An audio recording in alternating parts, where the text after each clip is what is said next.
খুবই সৌভাগ্যবশত আমি আমার ৯ মাসের সাধের বাকি ভিডিও ক্লিপগুলো খুঁজে পেলাম।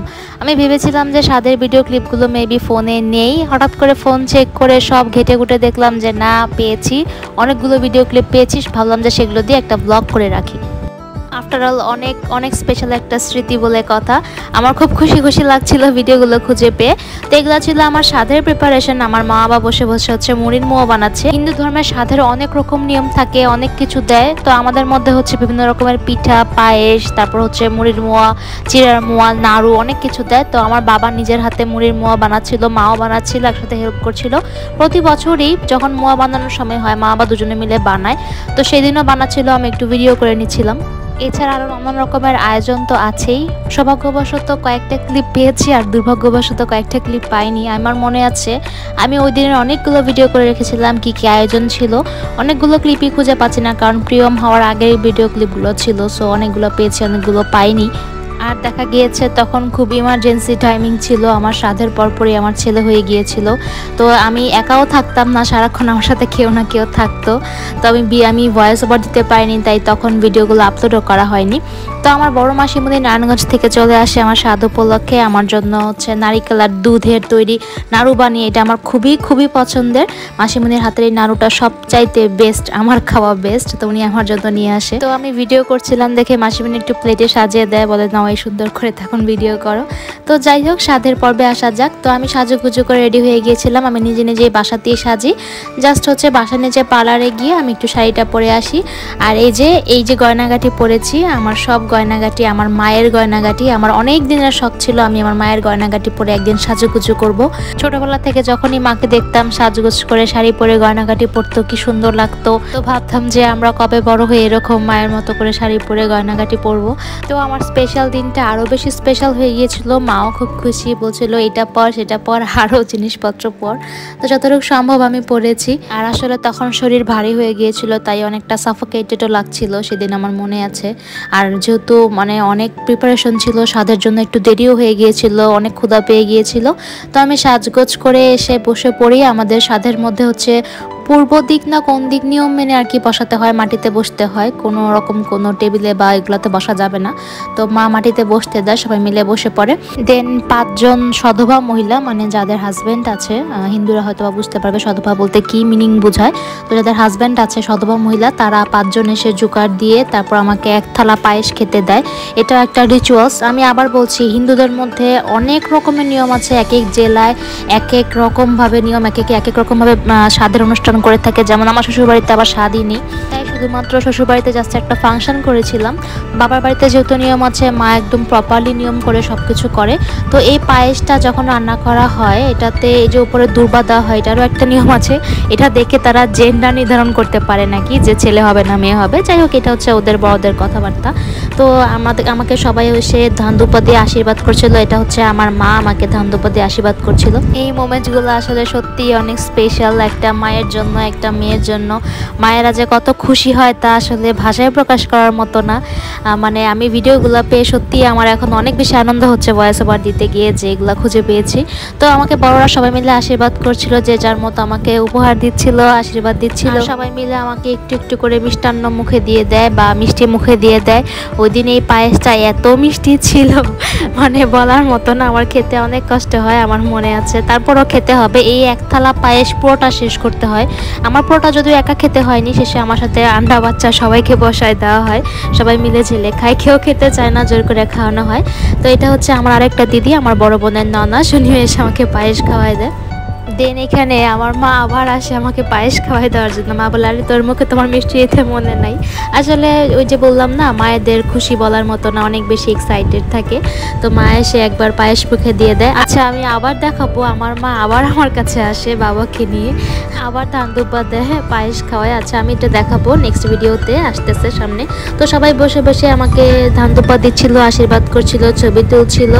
অ্যান্ড এটা হচ্ছে আরেকটা স্পেশাল মোমেন্ট। এটা হচ্ছে আমার ঠাম্মা।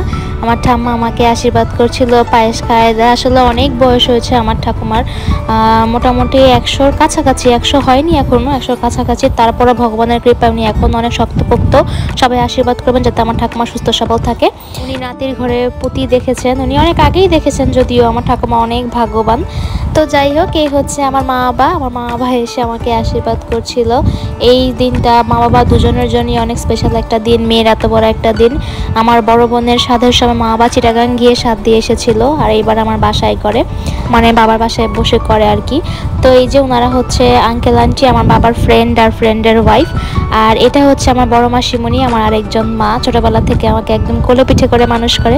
আমার এই মাসিমণি আমার নামটা রাখে সুপ্রিয়া। উনি আমাদের 3 ভাই বোনকে যথেষ্ট আদর করে, একদম বুকে আগলে রাখে, আমাদের যে কোনো সমস্যায় আমাদের কাছে চলে আসে। তো এই হচ্ছে আমার বান্ধবী, আমার চুন্নি বান্ধবীও আসতে চাচ্ছিল না, অনেক জোর করে ওকে ফোন টোন দিয়ে তারপরে আনাই। এরপরে এসে আমার সাথে একটু হেল্প করে, আমাকে অনেক হেল্প করে, আমাকে ছবি টবি তুলে দেয়, আমাকে অনেক হেল্প করে। তো এই যে আমরা বসে একটু ছবি তুলছিলাম, এবার ফটোশ্যুট করছিলাম। ব্লগটা অনেক বড় হয়ে যাচ্ছে কিনা জানি না, বাট আমি যথেষ্ট পরিমাণ চেষ্টা করছি তাড়াতাড়ি ফাস্ট ফরওয়ার্ড করে শেষ করার। তো এই হচ্ছে আমার দেবর, আর এক চোট্টা দেবর। তো আমি যেখানে আমার দেবর সেখানে থাকবেই। আমার দেবর আসে আমাকে একটু মিষ্টি মুখ করে দেয়। তো আরও অনেকেই এসেছিল, সবার ভিডিও নিতে পারিনি বা নেওয়া হয়নি, বা অনেকে অ্যাটেন্ড করতে পারেনি। তো এই ছিল আশীর্বাদ পর্ব। আর এই যে ফাইনালি হচ্ছে প্রিয়মের বাপ তো এসেও বসতে চাচ্ছিল না, প্রিন্স একটু লজ্জা পাচ্ছিল, তো ওকে জোর করে সবাই বসায়, বলছিল বাবারও স্বাদ খেতে হয়। শেষেও বসে আমার সাথে একটু ফটোশ্যুট করে, একটু ভিডিও করে। আর এই যে ডেকোরেশনটা, এটা আমার বোন আর আমার ভাই দুজনে মিলে করে। ওরা অনেক কষ্ট করে, আগের দিন রাতে মন্দির আর অরিত্র দুজনে মিলে একদম সারা রাত, বলতে গেলে মানে অনেকটা টাইম ওয়েস্ট হয়, অনেক কষ্ট করে। তারপরে এই যে আমি গেতাদের একদম বাচ্চাদেরকে জোর জোর করে খাইয়ে দিচ্ছিলাম যে খেতে হবে, শেষ করতে হবে। আমার ভাইকে জোর করেছিলাম, এটা হচ্ছে আমার ভাই, আমার ছোট ভাই অরিত্র। তো সবাইকে জোর করে খাইয়ে দিচ্ছিলাম, সেটা খেতে হবে, খেয়ে শেষ করতে হবে। তারপরে এই যে আমার মায়ের বান্ধবীরা, আমাদের আত্মীয় স্বজন মোটামুটি যারা এসেছিলো সবাইকে নিয়ে একটু ফটোশ্যুট করছিলাম, একটু হাসি মজা হচ্ছিল।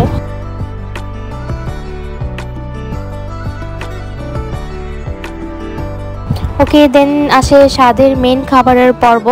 এখানেও আবার 5 জন সধবা মহিলারা এসে জোগাড় দিয়ে তারপর হচ্ছে খাবারের থালাটা দেয়, সবাই একে একে এক একটা আইটেম দেয়।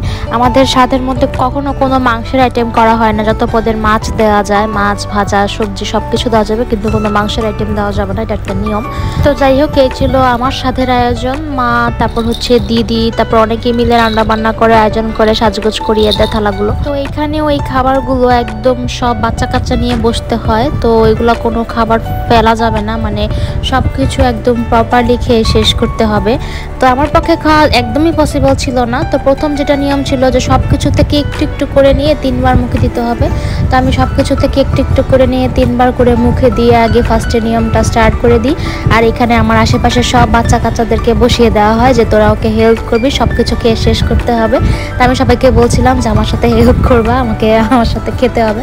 তো এই তো সবাই মিলেমিশে একসাথে খাচ্ছিলাম। এই মোমেন্টগুলো অ্যাকচুয়ালি অনেক স্পেশাল, অনেক স্মরণীয় হয়ে থাকবে। মানে পোলাপান অনেকটা খেপে যায়, খাবে না, এই মাছ খায় না, সে সেই মাছ খায় না। পোলাপান বেশিরভাগ ক্ষেত্রে দেখা যায় যে বাচ্চারা মাংস খেতে পছন্দ করে। তো সবাইকে নিয়ে বসি, এরপরে সবাই মিলে খাচ্ছিলাম। তো এখানে আরও অনেক রকমের নিয়ম ছিল বা নিয়ম আছে আমাদের মধ্যে, কিন্তু ঢাকা শহরে সব কিছু করা তো পসিবল না।